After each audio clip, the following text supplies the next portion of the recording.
আবেগী বাঙালি ৭ই মার্চের ভাষণের উত্তেজনায় ভরপুর দু একটি লাইন শুনে মনোমুগ্ধ হয়ে যান, কিন্তু এটা ছিল মুজিবের মহা প্রতারণা।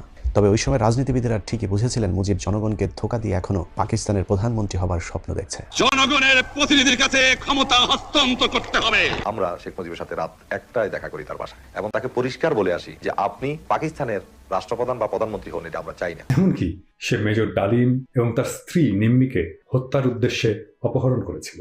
গাজী গোলাম মোস্তফা শেখ মুজিবের অত্যন্ত প্রিয় রাজনৈতিক সহচর ছিল, কিন্তু আসলে সে ছিল এক বস্তির সর্দার।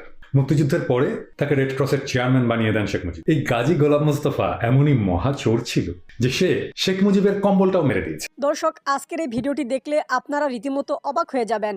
আপনারা জানেন ইতিমধ্যে আওয়ামী লীগ সরকারের পতন হয়েছে। এখন ক্ষমতায় আছেন অন্তর্বর্তী সরকার ডক্টর মোহাম্মদ ইউনূস। অন্তর্বর্তী সরকারের মাননীয় উপদেষ্টা ডক্টর মোহাম্মদ ইউনূস থাকাকালীন দেশে কি কি ঘটনা ঘটে যাচ্ছে তা আপনাদের প্রমাণ সহকারে দেখাবো। দর্শক, কথা আর বাড়াবো না, ভিডিওতে চলে যাব। তার আগে আপনাদের কাছে ছোট্ট একটি অনুরোধ, আপনি যদি আমাদের চ্যানেলে নতুন দর্শক হয়ে থাকেন তাহলে অবশ্যই চ্যানেলটি সাবস্ক্রাইব করে পাশে থাকা বেল আইকনটি বাজিয়ে দিতে ভুলবেন না। যারা অলরেডি আমার চ্যানেলটি সাবস্ক্রাইব করেছেন তাদেরকে জানাই অসংখ্য ধন্যবাদ। চলুন ভিডিওটি শুরু করা যাক। দশকের শেষের দিকে তোলা ছবি। এই ছবিতে যে গাজী গোলাম মোস্তফা আছেন, এই গাজী গোলাম মোস্তফাই মুজিব আমলে ঢাকার ত্রাস ছিল। এমনকি সে মেজর ডালিম এবং তার স্ত্রী নিম্মিকে হত্যার উদ্দেশ্যে অপহরণ করেছিল। গাজী গোলাম মোস্তফা শেখ মুজিবের অত্যন্ত প্রিয় রাজনৈতিক সহচর ছিল, কিন্তু আসলে সে ছিল এক বস্তির সর্দার। মুক্তিযুদ্ধের পরে তাকে রেড ক্রসের চেয়ারম্যান বানিয়ে দেন শেখ মুজিব। বস্তির সর্দার থাকা কোনো ছোট কাজ নয়, এই কাজটা সবাই পারে না। কিন্তু যার অভিজ্ঞতা বস্তির সর্দারি করা, যার ক্যারিয়ারই বস্তিতে, সে কি রেড ক্রসের মতো একটা আন্তর্জাতিক সাহায্য সংস্থার প্রধান হতে পারবে? আমরা উল্টো দিক থেকে যদি বলি, ঢাকা ইউনিভার্সিটির ভিসিকে দিয়ে কি আমরা হাল চাষ করাতে পারবো? তবে এই গাজী গোলাম মোস্তফা এমনই মহা চোর ছিল যে সে শেখ মুজিবের কম্বলটাও মেরে দিয়েছিল। মানে মুক্তিযুদ্ধের পরে বাংলাদেশের 7.5 কোটি মানুষের জন্য 7.5 কোটি কম্বল এসেছিল। সেই হিসেবে শেখ মুজিবেরও একটা কম্বল পাওয়ার কথা, কিন্তু তিনিও তার কম্বলটা পাননি। শেখ মুজিব বলেছিলেন, 7.5 কোটি বাঙালির 7.5 কোটি কম্বল, আমার কম্বল খান গেল কই গাজী গোলাম মোস্তফা? কে জানতো শেখ মুজিবের নিযুক্ত তার প্রিয় ভাজন রেড ক্রসের গাজী গোলাম মোস্তফা এভাবে দেশের জনগণের সাথে সাথে মুজিবের কম্বলটাও মেরে দেবেন। মুজিব ঠিকই বুঝতে পেরেছিলেন যে এটা পুকুর চুরি নয়, রীতিমতো সাগর চুরি। কিন্তু কম্বল উদ্ধার তো দূরের কথা, তাকে রেড ক্রসের চেয়ারম্যানের পদ থেকে অপসারণ পর্যন্ত করতে পারেনি মুজিব। শেখ মুজিব জেনে শুনেই একজন মহাচোরকে একটা স্পর্শকাতর প্রতিষ্ঠানে থাকতে দিয়েছিলেন। কেন? কারণ শেখ মুজিবুর রহমান গাজী গোলাম মোস্তফার সততা সম্পর্কে একটা সার্টিফিকেটও দিয়েছিলেন। তিনি সংবাদ মাধ্যমে বলেছিলেন, কোট, এমনকি গাজী গোলাম মোস্তফা নিজেও জানে না যে আমি সম্প্রতি বাংলাদেশের রেড ক্রসের ব্যাপারে গোপন তদন্ত করেছি, কিন্তু আমার চোখে তার কোনো দোষ ত্রুটি ধরা পড়েনি। কিন্তু বিশ্বের পত্রপত্রিকায় রেড ক্রসের দুর্নীতি সম্পর্কে কুৎসা রটনা করা হয়েছে।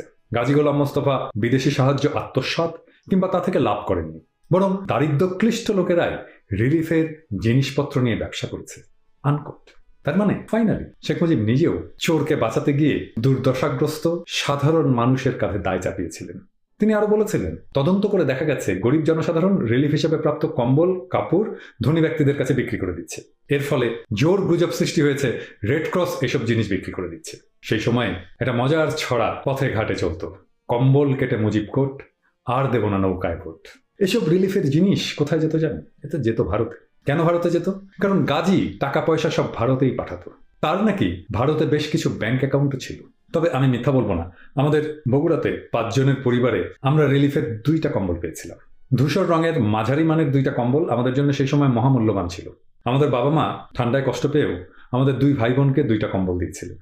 আমি আমার ভাগের কম্বলটা মেডিকেল কলেজে পড়ার সময় নিয়েও গিয়েছিলাম। কিন্তু হায়, ফার্স্ট ইয়ারে সেই সময় ফজলে হোসেন বাদশার বিপ্লবী ছাত্রমৈত্রী আমার রুমে হামলা করেছিল। হামলার সময়ে আমার স্কুল মাস্টার বাবার অনেক কষ্টের টাকায় কিনে দেওয়া গ্রেইজ অ্যানাটমি বইটা আর সেই কম্বলটা চুরি করে গাজী গোলাম মোস্তফার অসমাপ্ত সমাজতান্ত্রিক বিপ্লবের প্রথম ধাপ সম্পন্ন করেছিল বিপ্লবী ছাত্রমৈত্রী। গাজী গোলাম মোস্তফার দুর্নীতি নিয়ে ওয়াশিংটন পোস্টে 1974 সালের 1 সেপ্টেম্বর প্রমাণ সহ একটা নিবন্ধ ছাপা হয়। সেখানে গাজী গোলাম মোস্তফা তার বিরুদ্ধে আনা সব অভিযোগ অস্বীকার করে বলেন, আমার বিরুদ্ধে যারা অভিযোগ আনছে তারা বাংলাদেশে বিভ্রান্তি ও বিদ্বেষ ছড়াতে চায়। এই সকল লোকেরা বাংলাদেশের রিলিফ আসুক তার পক্ষপাতী নয়। এই শ্রেণীর লোকেরা সবসময় বাংলাদেশের বিরুদ্ধে শত্রুতা করে আসছে। তারা বাঙালি হলেও বরাবরই স্বাধীন বাংলার বিরোধী পাকিস্তান মনোভাবাপন্ন। এরা দেশের ভেতর এবং বাইরে থেকে বাংলাদেশ বিরোধী কাজ করছে। এই কথাগুলো খুব পরিচিত বলে মনে হচ্ছে না? এই একই কথা আজকের গাজী গোলাম মোস্তফারা বলে না? গাজী গোলাম মোস্তফার আরো অনেক গুণ ছিল। সে রেড ক্রসের একটা অ্যাম্বুলেন্সে ব্যক্তিগত অস্ত্রধারীদের নিয়ে ঘুরতো ঢাকা শহরে।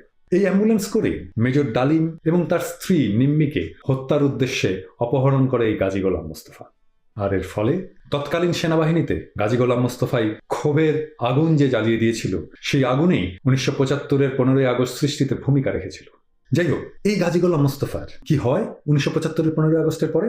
সবাই ধারণা করেছিল তাকে মেজর ডালিম একটা ডলা দেবে, কিন্তু না। সবাইকে অবাক করে দিয়ে মেজর ডালিম 15ই আগস্টের পরে বিপুল ক্ষমতার অধিকারী হলেও এই বদমাইশকে কিছুই বলেন। এর কারণ হিসেবে মেজর ডালিম বলেছেন, গাজী গোলাম মোস্তফাকে কিছু করলে সেটাকে ব্যক্তিগত প্রতিহিংসা চরিতার্থ করা বলেই অনেকে মনে করতে পারে, তাই তাকে তিনি কিছু বলেননি। তবে 1975-এর 15ই আগস্টের পরে সে 2 বস্তা টাকা নিয়ে ভারতের সীমান্তের দিকে যাচ্ছিল। জনগণ তাকে তাড়া করে ধরে পুলিশের হাতে দেয়। তারপরে তাকে ঢাকায় এনে জেলে রাখা হয়। এরপর তাকে কোর্ট মার্শাল করে 10 বছরের কারাদণ্ড দেওয়া হয়। সে 5 বছরের কম সময় কারাদণ্ড ভোগ করার পরে জিয়াউর রহমান 1980 সালের 28শে মার্চ তাকে মুক্তি দেন। মুক্তি পেয়ে আজমির শরীফ যাবে বলে সে সপরিবারে ভারতে যায়। আহা, কি ধার্মিক মানুষ! কয়েকদিন ভারত সরকার তাকে অতিথি হিসাবে দিল্লিতে রাখে। আহা, ভারত সরকারের কি সৌজন্য! তারপরে ভারত সরকারের দেয়া গাড়িতে করে আজমির শরীফ সপরিবারে রওনা হয় গাজী গোলাম মোস্তফা। তারপর হঠাৎ সেই রাস্তায় একটা দ্রুতগামী ট্রাক সেই গাড়িকে চাপা দিয়ে চিরে চ্যাপ্টা করে দেয়। গাজী তার পরিবারের সকল সদস্যদের সাথে ঘটনাস্থলেই নিহত হয়। এটাকে কি আপনাদের নিছক দুর্ঘটনা বলে মনে হয়? তা নয়। দাদারা গাজীর ব্যাংকে থাকা রেড ক্রসের চোরাই টাকাটা এভাবেই নিজেদের করে নেয়। আজকের গাজীরা টাকা পয়সা যদি ইন্ডিয়াতে পাঠিয়ে থাকেন, এভাবেই টাকাগুলো কিন্তু মায়ের ভোগে চলে যাবে, ঠিক যেভাবে গাজীর গেছে। বেচারা এত কষ্ট করে চুরির টাকাটা ভোগ করতে পারলো না। তবে অ্যাক্সিডেন্টে টেসে গেলে দুঃখ করবেন না। পরপারে আওয়ামী স্কুলের মাস্টার গাজী গোলাম মোস্তফার সঙ্গ পাবেন, সেটাও একটা লাভ বটে। চিল্লায় বলেন। ঠিক 7ই মার্চের পর থেকে বাঙালি সেনাবাহিনী, পুলিশ সকলেই বিদ্রোহের জন্য প্রস্তুত ছিল। কিন্তু মুজিব কালক্ষেপণের মাধ্যমে পশ্চিম পাকিস্তান থেকে সৈন্য মজুদের সুযোগ করে দেয় পাকিস্তানিদেরকে। অথচ 7ই মার্চ স্বাধীনতার ঘোষণা দিলে 25শে মার্চ গণহত্যা চালাতে পারত না। শেখ মুজিবের 7ই মার্চের ভাষণের পর ওই সময়ের আওয়ামী লীগ নেতারাও যে ক্ষোভ জানিয়েছিলেন, সেই কথাটি হাসিনা নিজেও এখন স্বীকার করেন। ভাষণে যাওয়ার আগে অনেকেই দিন রাত পরিশ্রম করেছেন, অনেক পয়েন্ট তৈরি করেছেন। অনেকে বলছে এইভাবে বলতে হবে, এই করতে হবে, এটা না বললে হতাশ হয়ে ফিরে যাবে, নানা ধরনের কথায় সমস্ত আমরা জর্জরিত ছিলাম। অথচ বর্তমান আওয়ামী লীগ 7ই মার্চে দেওয়া শেখ মুজিবের প্রতারণামূলক সেই বক্তব্য থেকে বড় একটি অংশ বাদ দিয়ে নিজেদের সুবিধাজনক অংশটুকে স্বাধীনতার ঘোষণা হিসেবে প্রচার করছে। কিন্তু 7ই মার্চের ভাষণে হুমকি ধমকি থাকলেও পুরোটা শুনলেই বোঝা যাবে শেখ মুজিব এই বক্তব্যে আর যাই হোক স্বাধীনতার ঘোষণা দেননি। 7ই মার্চ প্রথম কিন্তু পতাকাটা আমি শেখ মুজিবকে পল্টন ময়দানে দিয়েছিলাম। তিনি আমাকে বলেন দিস টু আর্লি। আমি বলেছিলাম যে এটা আর্লি নয়, this is the correct time. Sheikh মুজিবের 7ই মার্চের বক্তব্য থেকে অনেকটুকু অংশ বাদ দিয়ে দেওয়া হয়েছে। তার মাঝে একটি কথা হলো, শেখ মুজিব মিটিং সমাপ্তির ঘোষণা দেওয়ার আগে বলেছিলেন তিনি রক্ত দেওয়ার জন্য প্রস্তুত। যে রক্ত দিয়ে আপনারা আমাকে একদিন জেল থেকে বার করে নিয়ে এসেছিলেন, এই রেসকোর্স ময়দানে আমি বলেছিলাম আমার রক্ত দিয়ে আমি রক্তের ঋণ শোধ করবো, মনে আছে? আমি রক্ত দেওয়ার জন্য প্রস্তুত। আমাদের মিটিং এইখানেই শেষ। আসসালামু আলাইকুম। 7ই মার্চ রক্ত দেওয়ার শপথ করে আসলেও শেখ মুজিব আর রক্ত দেননি। মুজিব তো দূরের কথা, মুক্তিযুদ্ধে মুজিবের পুরো 14 গোষ্ঠীতে একজনও শহীদ নেই। ধাপ্পাবাজ মুজিব 25শে মার্চ রাতে পাকিস্তানিদের সাথে আতাত করে চলে যান পাকিস্তানে। সাথে নিয়ে যান ডক্টর কামালকে। পাকিস্তানে গিয়ে তিনি বেশিরভাগ সময় এই ডক্টর কামালের শ্বশুর বাড়িতেই অবস্থান করেছেন। 25শে মার্চ রাতে পাকিস্তানিদের কাছে গ্রেপ্তারের আগে আওয়ামী লীগ নেতারা খুব জোরাজোরি করেছিলেন শেখ মুজিবকে অন্তত স্বাধীনতার ঘোষণা দিয়ে তারপরে পাকিস্তানিদের কাছে গ্রেপ্তার হওয়ার জন্য। কিন্তু শেখ মুজিব স্বাধীনতার ঘোষণা না দিয়ে তাজউদ্দিনকে বলেছিলেন বাড়িতে গিয়ে নাকে তেল দিয়ে ঘুমাও, 27 তারিখে হরতাল। যে তথ্যটি তাজউদ্দিন আহমেদের মেয়ে তার বইতে লিখেছেন। এভাবে 2 পাকিস্তানকে এক রাখার স্বপ্নদ্রষ্টা মুজিব মুক্তিযুদ্ধের পুরো 9 মাস কথিত জেল থেকে বেরিয়েই হয়ে যান পাকিস্তান বিরোধী জাতির পিতা বঙ্গবন্ধু শেখ মুজিব। শ্রীমতী গান্ধী আমার জন্য দুনিয়ার এমন জায়গা নাই যেখানে চেষ্টা করেন নাই আমাকে রক্ষা করার জন্য। আমি ব্যক্তিগতভাবে তার কাছে কৃতজ্ঞ। যখন যেমন তখন তেমন মুজিবের এই বক্তব্য শোনার পর কে বলবে মাত্র 2 দিন আগেই শেখ মুজিব পাকিস্তানে দালালি করে এসেছে। शेख मुजीब ने कहा मुझे रेडियो पाकिस्तान ले चलो, मैं अभी बंगाल के लोगों से खिताब करूंगा और पाकिस्तान वैसे का वैसा कायम रहेगा। 14 ডিসেম্বর মুজিব ইয়াহিয়া সহ পাকিস্তানের রাজনৈতিক নেতাদের মাঝে গুরুত্বপূর্ণ একটি মিটিং হয়। সেখানে সবাইকে জানানো হয় জেনারেল ইয়াহিয়া আত্মসমর্পণের সিদ্ধান্ত নিয়েছেন। একথা শুনে শেখ মুজিব প্রচন্ড ক্ষেপে চেয়ার থেকে উঠে দাঁড়ান। মুজিব নিয়াজিকে বলেন, না, তোমাদের সিদ্ধান্তে পূর্ব পাকিস্তান আলাদা হতে পারে না। আমি পাকিস্তানের মেজরিটি পার্টির লিডার, আমাকে পাকিস্তান রেডিও টিভিতে নিয়ে চলো। আমি পূর্ব পাকিস্তানের জনগণকে বোঝাবো যেভাবেই হোক 2 পাকিস্তানকে এক রাখতেই হবে। इस पाकिस्तान फाल हो गए, इंडिया ने फतह कर दी, तो इधर जो पाकिस्तान में मैंने याया को उतार के तो मैंने खुद अपने में बनी। शेख मुजीब एकदम जैसे ना उछल के खड़ा हो गया गुस्से में, how it is possible, you are user पर, आई एम मेजॉरिटी लीडर, तुम कैसे बन सकते हो प्राइम मिनिस्टर? ये मेरा हक है। মুক্তিযুদ্ধের 9 মাস পাকিস্তানি সামরিক বাহিনী ও বিভিন্ন রাজনৈতিক নেতাদের সাথে মিটিংগুলোতে মুজিবকে জানানো হয়েছিল পূর্ব পাকিস্তানে তেমন কিছুই হচ্ছে না। আসলে সেটাই সত্যি ছিল। 1971 সালে এপ্রিলের পর থেকে অফিস আদালত, ঢাকা বিশ্ববিদ্যালয় সহ শিক্ষা প্রতিষ্ঠান স্বাভাবিক হয়ে যেতে থাকে। সবচেয়ে সাহসী ত্যাগী মুক্তিযোদ্ধাও বিশ্বাস করতে পারতেন না মুক্তিযুদ্ধ করে বাংলাদেশ স্বাধীন করা সম্ভব। কিন্তু 3রা ডিসেম্বর ভারতীয় যৌথ বাহিনীর হামলার পর রাতারাতি পরিস্থিতি পাল্টে যায়। এছাড়া পশ্চিম পাকিস্তান থেকে পাঠানো অস্ত্রবাহী নতুন জাহাজ ভারত আটকে দিলে এবং আমেরিকার পাঠানো 7ম নৌবহর এসে না পৌঁছাতেই মাত্র 13 দিনের মাথায় আত্মসমর্পণ করতে বাধ্য হয় শক্তিশালী পাকিস্তানি বাহিনী। কিন্তু হঠাৎ করে পাকিস্তানি শীর্ষ সেনা অফিসারদের কাছে শোনার পর শেখ মুজিব বাংলাদেশের স্বাধীনতার কথা বিশ্বাস করতে পারছিলেন না। তবে পাকিস্তানিরা বুঝতে পেরেছিলেন ততক্ষণে অনেক দেরি হয়ে গিয়েছে, যে কারণে মুজিবকে পাকিস্তান রেডিও টিভিতে না পাঠিয়ে বাংলাদেশে পাঠানোর সিদ্ধান্ত নেওয়া হয়। কারণ তারা মনে করেছিলেন মুজিবকে দিয়ে আবারও 2 পাকিস্তানে এক করানো সম্ভব। শেখ মুজিবের ব্যক্তিগত খরচের জন্য একটি লাগেজ ভর্তি মার্কিন ডলারও সাথে দিয়ে দেওয়া হয়েছিল, যে তথ্যটি পাওয়া যায় এয়ার মার্শাল জাফরে চৌধুরীর লেখা মোজাইক অফ মেমোরি বইয়ের 75 নম্বর পৃষ্ঠায়। যেহেতু জামায়াত ইসলামী সহ বাংলাদেশের বিরাট একটা অংশ পাকিস্তান আলাদা হোক এটা চাইতো না, সে কারণেই পাকিস্তানিদের আশা ছিল শেখ মুজিবকে দিয়ে আবারও 2 পাকিস্তানে এক করানো সম্ভব। কিন্তু পাকিস্তানিদের কাছে দিয়ে আসার কথা শেখ মুজিব পাকিস্তান থেকে লন্ডনে গিয়েই ভুলে যান।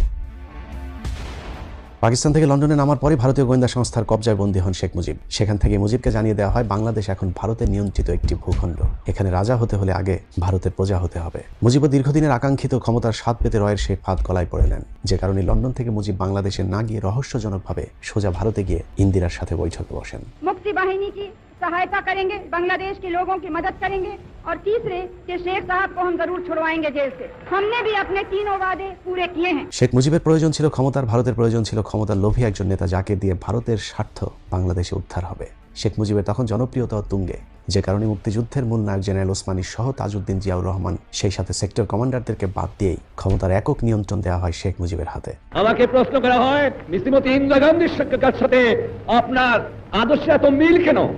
আমি বলি, এটা আদর্শের মিল, এটা নীতির মিল, এটা মনুষ্যত্বের মিল, এটা বিশ্ব শান্তির মিল। একজন মানুষ কতটা ক্ষমতার লোভী, ক্ষমতার জন্য কতটা রাতারাতি পরিবর্তন করতে পারে তার চরিত্র, সেটা শেখ মুজিবের 1972-এর 10 জানুয়ারি থেকে পরবর্তী কয়েক মাসের কার্যক্রম দেখলেই বোঝা যাবে।